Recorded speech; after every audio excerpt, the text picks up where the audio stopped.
Mga idol, alam naman natin na sentro nga talaga at big man ang pinakakulang ngayon sa Los Angeles Lakers at ngayong araw hindi na nga ito pinatagal pa ni Rob Pelinka pagkatapos nga pong mapirmahan ni DeAndre Ayton ang kanyang waiver sa Portland Trail Blazers.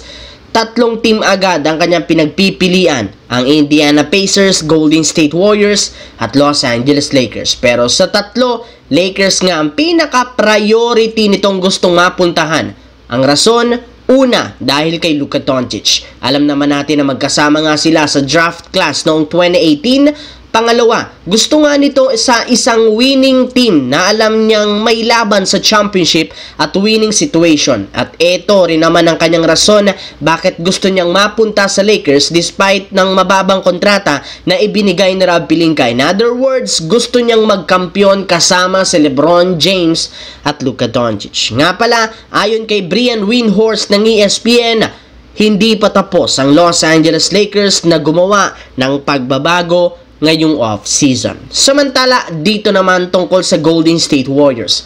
Well, isa nga ang team na ito sa mga inaabangan ngayong off-season.